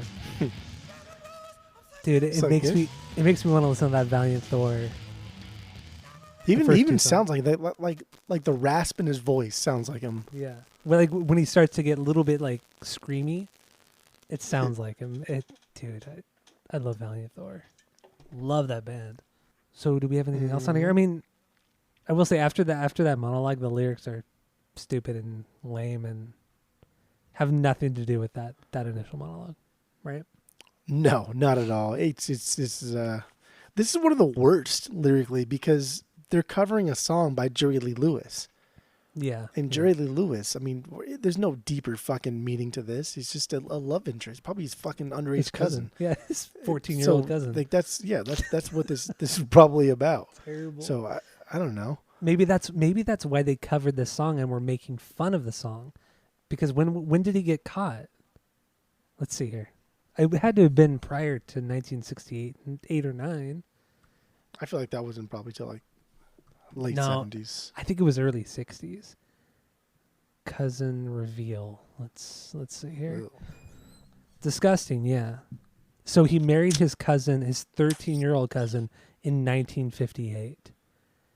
So I think she was 16 by the time it was kind of found out that it was his cousin. So that would have been 3 years after that, which would have made it 1961. So early 60s at the latest, it was revealed to the public that he was married to his cousin at 13. Underage cousin. A Yeah. severely underage cousin. Very, very underage cousin, yes. Disgusting. I mean, not like marrying your cousin is exactly wrong because I feel like the royal family does that quite often. Oh, Nah, it's true. It's true.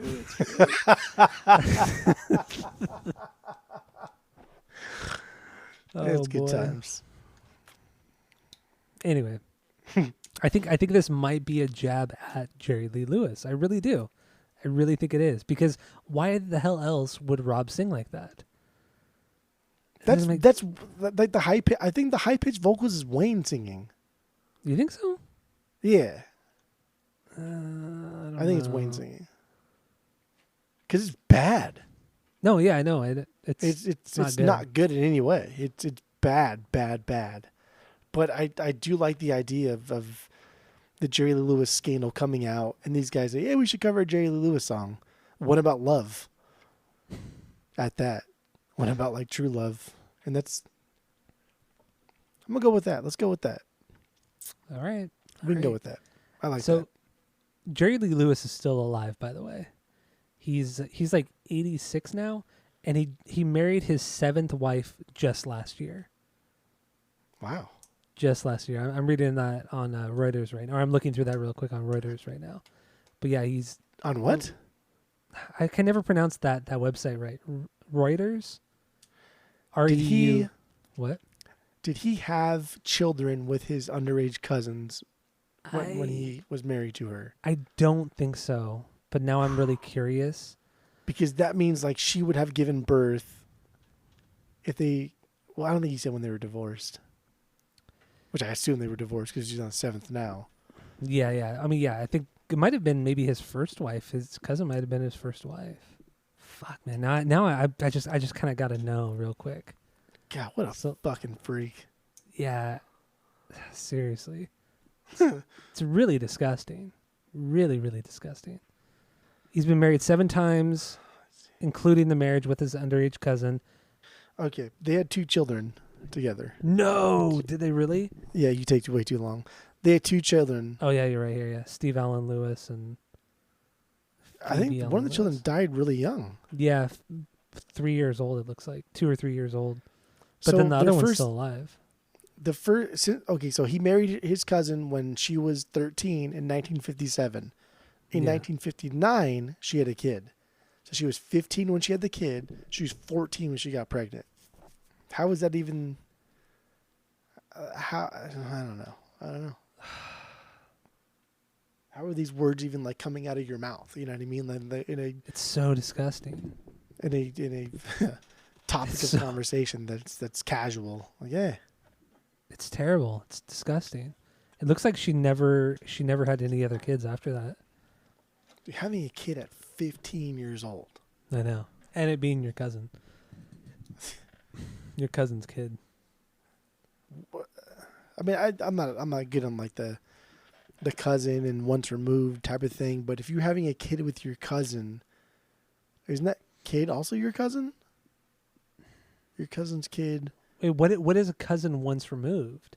Is that a second? I guess that would be a second cousin, right? I don't know. I don't know either. But regardless, it's fucking weird. And she was 13. It's all weird. And she was 13. And And he she was fucking 13. and he was what, mid-20s? She was 13. I mean, if you want to get real gross about it, he married her when she was 13. I mean, arguably he could have met her, dated her when she was like 12, Mhm. younger. I don't know. That was a much different time. It much was- different. No, it was weird back then. Now, I agree it was weird back then, but it still wasn't. It still happened a lot back then, more so than now. It's terrible, fucking gross. Fucking weirdos. See, people are fucking weirdos. That's why we're the best generation. Our age We group, are. the best. We are the best in the world, and that's why we have the best podcast in the world. Anyway, That is true. so do we have anything left on Ramblin' Rose? No. No. Okay. So that was your 4B, correct? 4B. What is your 4B? Come Together. Come Ooh, Together the is my Beatles 4B. cover. Except it's not.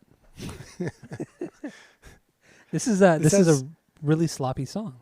This has my favorite lyrics on the album because they are so fucking dumb. They are Which so ones? bad. Which one? It's the let us dance. Let us dance the dance. The What is- dance from which all dances come. That is my favorite. That's my favorite. Like, are you kidding me? This is what you wrote? You wrote Kick Out the Jams and then you wrote this. Okay. Yeah, they're terrible. They're terrible. It's so bad. It is really bad. Oh, another thing we kind of didn't mention yet is that Rob Tyner wasn't a front man. Like he joined the band as the bass player. They thought he would be better as a singer because his voice was good, but a lot of record labels didn't think he had the face to be a front man. No, it's too ugly. I mean, he wasn't a good looking guy at all. But I kind of wonder, maybe that's another reason why this band wasn't as popular, because he didn't have that typical frontman look. Well, yeah. That When could be you're a huge competing reason. against like Jim Morrison, when you're competing Yeah. against Robert Plant, like if you're not sexy boy with tight pants and no shirt, then what are you? True. So That's true. Yeah. So yeah, this is my 4B, and I just love how chaotic this song is. There's a lot of cool build-ups, some really good use of like palm mutes. That's another thing that you don't hear much on this record are the palm mutes. It's usually a lot of like open chords or just like kind of soloing and some guitar leads. But the palm mutes in this song really kind of build the tension and build into bigger parts in the song, and I think that's really cool. I really like that part of this song, because when those heavy guitars hit, they hit real hard. But otherwise, yeah, this is extremely sloppy song. But the way that Rob sings in this song reminds me a lot of what Cedric does in At the Drive-In and early Mars Volta. He uses like like the yes yes yes parts that Rob does. Like he does it like he sings it like very quickly and just kind of. It's not really about the lyrics, but it's about the how he's saying it, like, and how he's singing it. It's more about the music rather than the lyrics, and I don't know.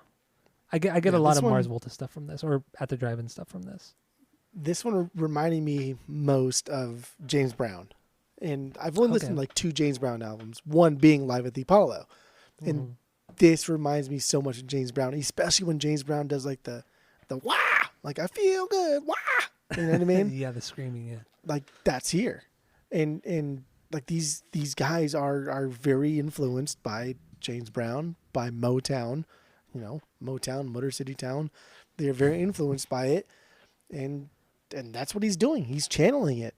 This entire song, I think, like he thinks he's at fucking church, and he's just kind of like calling on people to respond, and he's just doing that thing.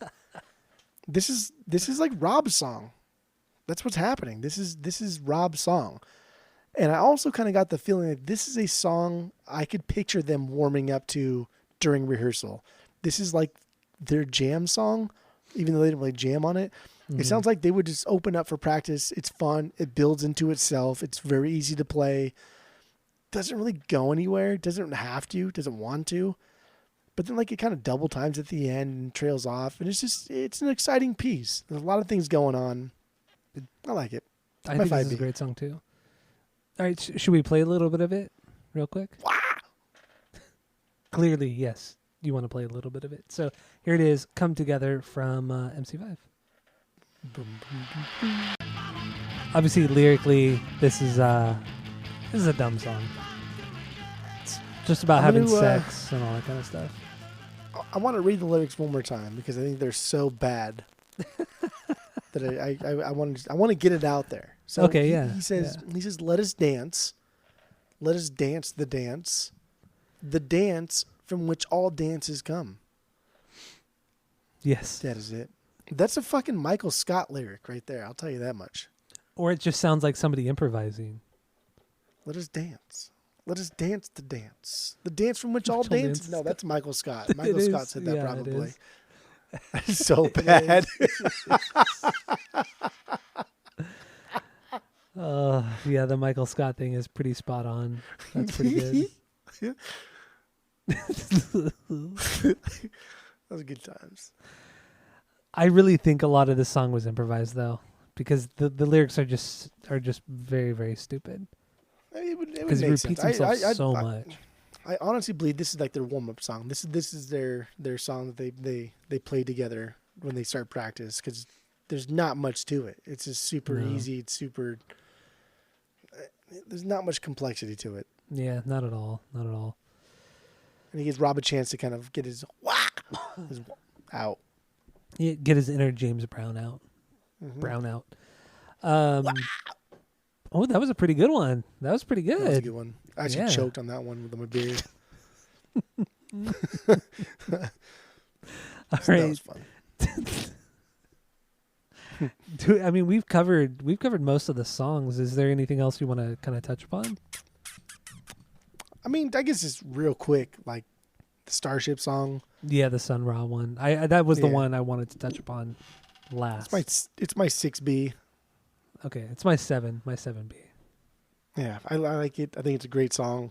I guess it's taken some of Sun Ra's poetry and thrown it in there, but you can still hear like the experimental, like avant-garde jazz stuff that they're influenced by. That freeform jazz stuff that Coltrane was doing, that Sun Ra did, that Pharoah Sanders was doing. There's a lot of that here. It's very basic. It's very, very dumbed down. It's very watered down. But that's fine. But that's why it's good. That's the charm of MC5. It's their version. And I think you said it best. Like, these guys listen to a lot of good music, but they couldn't play it. And this is their attempt at playing the music that they listen to. Yeah, yeah. And that's perfect. Man. and to be so influenced by Sun Ra. I think that's just like one of the coolest things, because out of all the jazz musicians in history, Sun Ra, he's not my favorite jazz musician, but I think he's the most unique and the most interesting in all of jazz music. Maybe in all of, well, not all of music, but definitely in jazz music, Sun Ra is the most interesting by far. Yeah, Sun Ra For sure, the was most interesting. unreal. Yeah, absolutely. Yeah. But he has some amazing music too, on top of it. Wow. It wasn't just his image. It wasn't just his lore. His music was fucking fantastic. At least the stuff I've heard out of the hundreds of records he put out over the years. But anyway, yeah, Starship. I mean, really the first half of the song is kind of a more kind of like prog rock, kind of traditional rock song with the lyrics and, you know, the kind of bigger, heavier guitars, kind of punky guitars. But then it drops off and it becomes this kind of like noise and, like you said, avant-garde free jazz kind of thing that they do for the second half of the song. It's quite the journey, quite the journey. But I dig like it, man. that. I dig it. I like hearing a bunch of kids throw out ideas that are original to them, because if I wanted to hear like Sun Ra music, if I wanted to hear really complex freeform jazz, I would just listen to fucking Coltrane. So the fact that these guys are trying to do it but make it sound like shit, like, no one's heard this before. Like, no one's done this before. Like, everybody, like most bands of this era would take the time to really practice and hone their skill. But these guys are like, fuck it, dude, we aren't that good, and I don't want to be that good. They just care about like that. having a great time and getting wild on stage. That's what it is. That's really what it is. And lyrically on this one, I like the lyrics. I mean, obviously they were kind of lifted from the Sun Ra poem, or I think maybe just one Sun Ra poem, but it's about traveling through space and then traveling so far and deep into space, you kind of find essentially heaven. You find bliss in this other kind of alternative universe. And that's all said and done within like 3 minutes before it kind of drops into that weird shit, or the weird stuff. But it's a story. I do like it. And they tell it so quickly, and it's not drawn out. It's just, I love it, man. I really, really, really think that the second Valiant Thor record, the Total Universe Man, a lot of that record was based off of elements of this record, because like they're very like Valiant Thor are very much into that kind of space, kind of esoteric stuff, much like, you know, Sun Ra and this song is. And then, you know, we have the monologues that kind of match up almost hand in hand. It really makes me want to do Valiant Thor sometime soon. That would be fun. That would be a goodie. We should get Valiant himself on it. Ooh. I honestly think we can get him on the podcast. I really think we can. He'd probably come in his jeans, shirtless, smelly. All the way from Venus, where they're from. All the way from Venus. It's a whole other fucking thing about their lore. Oh boy. So do we have anything left on Starship? No, that's I think that's it. That's all. All right. So then let's give our final thoughts, and then we'll rate the record based off of our world famous 3-point rating system, where 3 is a perfect album, 2 is a good album you're going to continue to listen to, 1 is a bad album but give it a shot, and 0 is the worst thing you've ever heard. So what do you got, Jeff? Go. I still don't think the MC5s have put out a studio album that has blew my mind. They've put out a live album that has blown my mind. No, it blew my mind. They blew it. But they've not put a studio album out that blew my mind. So, you know, take that for what it's worth, because that kind of sucks. And I think that they sabotage themselves in hiring a guy that wants to produce a rock and roll album. And then also, I think distancing themselves from the counterculture movement and John Sinclair, because after John Sinclair got pinched for the weed bust, they kind of like distanced themselves from that movement. Mm-hmm. And I think the movement is what drove them to be unique. And I wish they would have continued with the punk sound. So I don't know, but this album is this album's something else. Like I said in the beginning of the episode, if you pick it apart, it's not good. Like nothing about this is great. The sound's bad. Everybody on their own aren't very good. It's just a hodgepodge of just mediocrity. But you throw all those together, and these guys know they're all mediocre. They know they're having a great time. They know what their weaknesses are. They know that even when they fuck up, you got 4 other guys that are they're gonna hold you up, and they'll lead you back to where you need to be.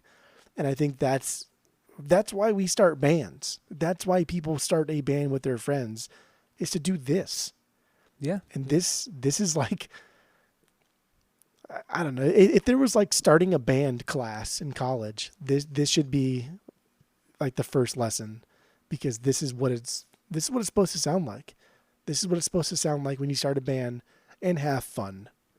And that's some shit that fucking Led Zeppelin has probably never done in their entire career, is have fun. And they should have listened to this, because this is fun. This is just fun. Not all these songs are bangers. I have a couple okay songs here. So I think just with that, I can't in good conscience go one way. But I'd say this is a 3. This is a 3 out of 3, baby. Oh my God. This is it. Holy shit. This is arguably the most childlike, innocent, fun live album that I've ever heard. I can't believe you gave it that. It really is. It really is. Like this is why you start a band. This is why you start a band with your boys. Yeah. With your friends. This is why you do it, is to have fun. I mean, I agree with you. I agree with you on that for sure. Like, my God, How the West Was Won is one of the greatest live things I've ever fucking heard. There are some things in there that I just think are God tier. But not once in that entire fucking 4-disc album is there one iota of fun. That's true. And ultimately, like, why the fuck are you not? Why are you doing something if it's not fun anymore? Now it is work. And I just thought of that right now, because I was like leaning back and I looked over to my box sets and I saw How the West Was Won, and it kind of saddens me that is so good. But honestly, there's not one part in there where I think anybody's having fun. Also, all those Grateful Dead box sets you have, those live box sets. Oh, I think they're having a lot of fun, though. I think the Grateful Dead have fun a lot. They're always goofing. They're always experimenting. They're always laughing. They're always fucking up. But even like the Grateful Dead are very, very well trained and very much better than the MC5 at their instruments. And very much like the MC5, the Grateful Dead know each other's weaknesses. And so when somebody fucks up, they're so good that they just like, you know what? That fuck up is now the song. Let's just go off of that. Like, that's just how good they are. They think they're having fun, but they're really just so fucked up that they really don't know what's going on. That's what it is. That's what it is. That's also, I mean, that's probably more true than anything, but yes. Yeah, you never know. So a perfect 3 to MC5. I honestly think this may be like, I mean, just are you gonna say off the cuff here. I think this may be like the standard for live albums. Because the quality is so bad. It really is. Yeah. Like the quality is so fucking bad. So the music has to hold up. And it does. The music holds up. Like this may be like what all other live albums should be judged by. And like Live at the Apollo, like just off because we've been talking about James Brown so much, like good fucking God, that is a perfect album too, James Brown, Live at the Apollo. That is unreal. Mm-hmm. He is on his fucking game. That is just unreal. And you can tell he's having fun. That is a fun album. Hyped up on coke and fucking booze, yeah. But he's having a blast. But that's an album with highly trained musicians. This is an album with just a bunch of kids that are fucking around for the past 4 years leading up to a serious addiction, but doing a bunch of like drugs and doing some pot here or there, maybe some coke, a lot of alcohol, just having a good time, man, living the rock and roll life, The good life. and having a good time, Yeah. having a good time. All right. So my final thoughts on this. I mean, you can't argue that this is one of the most influential punk bands of all time. I mean, they are the godfathers of punk music in the intensity and the flat out like fuck you to everything. Everything about this band is a huge middle finger to everybody, and so many people talk about the Sex Pistols being, the anarchy guys. They're the, the greatest punk band of all time. It's like, fuck you, dude. Like they were The worst. Punk they band were of the all most time. commercial, one of the most commercial bands of all time. Like fuck that shit. Like MC5 deserve way more credit than they get. And yeah, man, I agree with you that this is how raw and kind of pure this record is. Yeah, it's not perfect by any means, musically, lyrically, anything like that, but what it represents and what it was kind of foreshadowing in the future is so significant and so important, and it's so exciting. This album, man, I don't do it often, but I'm going to give this one a perfect 3 out of 3 as well. It's so it's so significant to music history, and it's so underappreciated. It's unbelievable how underappreciated this record is. It is true, and I mean, I know they were. Not that it fucking matters because the Rock and Roll Hall of Fame is a joke, but they were up for re-election numerous years. Are they in the Rock and Roll Hall of Fame? I don't think they ever made it. Let's see, MC5. Because they were up for election numerous times, and I know even like Zach from Rage was even like, this is fucking dumb that they're not in the Rock and Roll Hall of Fame. And again, yeah, they're that it not. Fucking matters. Yeah, they are not. It says they're not as of 2022. They are not inducted into the Rock and Roll Hall of Fame. Well, that's nice. Yep. So it says right here that Rage Against the Machine, New York Dolls, and MC5 will not be entering the Rock and Roll Hall of Fame in 2022. And I guess Dolly Parton, who originally said that she was going to decline the offer, changed her mind and said that she will enter the Rock and Roll Hall of Fame. But I think Rage got into the Rock and Roll Hall of Fame, but it sounds like they declined it, even though they got in. But I don't know. I'm not sure about Rage. But yeah, MC5 are not in the Rock and Roll Hall of Fame. So Well, that's cool. Yeah. That's cool because isn't like Jay-Z in the Rock and Roll Hall of Fame? Yeah, I think so. So that's fun. So it says that MC5 have been nominated 6 times to join it, the second most of any artist that hasn't been inducted. I don't know who the first one is, but Yeah, who would be the first one be? maybe Rush. No, Rush were inducted because Alex Lifeson did that really funny and stupid acceptance speech.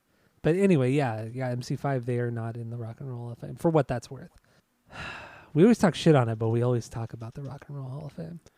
Because we talk shit on it because they induct people like Jay-Z and then leave out people like MC5. Yeah. And that's why the Rock and Roll Hall of Fame is a fucking joke. So it looks like... So MC5, like I said, they were nominated 6 times to be in it. The only band ahead of them who haven't been inducted yet were a band called Chic. Chic? Chic, like CHIC. Could be Chick, but I think it's probably Chic. And they were a band with Nile Rodgers on guitar and Bernard Edwards on bass. I've heard Nile Rodgers before for the name, but I think they're a funk band or maybe a disco band. I'm not sure. But yeah, they've been nominated 10 times, but have never been inducted into the Hall of Fame. I honestly have never heard of this band. They look like a funk band, though. If you're gonna nominate somebody 10 times, just fucking put him in. Right? Yeah. 10. Stop doing it if you're not gonna put him in. Hall of Fames so are stupid. fucking dumb anyway. I Yeah, don't care about any Hall of Fames until Pete Rose is in the Baseball Hall of Fame. Once that happens, then I will care about Hall of Fames in general. Do not care. Oh god. Oh god. Yeah, so there we go. MC5. Not in the Rock and Roll Hall of Fame. Let's move on. So yeah, we both gave this record Kick Out the Jams a perfect 3 out of 3 because that's what it deserves. It really, really does. So do we have anything else on the MC5s? That's all. Okay, awesome. So I know anybody listening, I know we kind of miss on a few things that happened after the ban and with Wayne Kramer and all the drug bust, but who gives a fuck? Thank you all for listening, and yeah, I don't know. Give us 5 stars. That's all that matters. And we're too deep into this. I don't care about the outro. So that's it. That's all. Let's try to.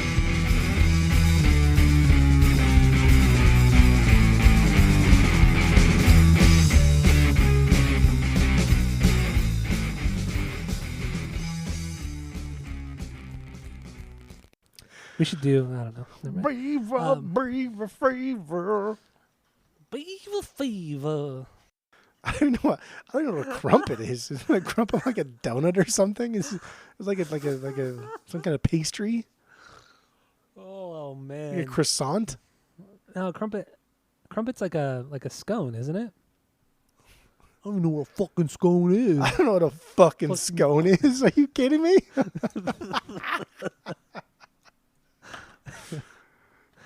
Oh no, crumpet looks like a biscuit almost. It's called why it was called a biscuit. Like why? Like you know what I mean? Like why do souls have to be so complex? Like that's why I get so like disenfranchised listening to Sodals because Sodals. SODDLES Sodals. I like Sodals.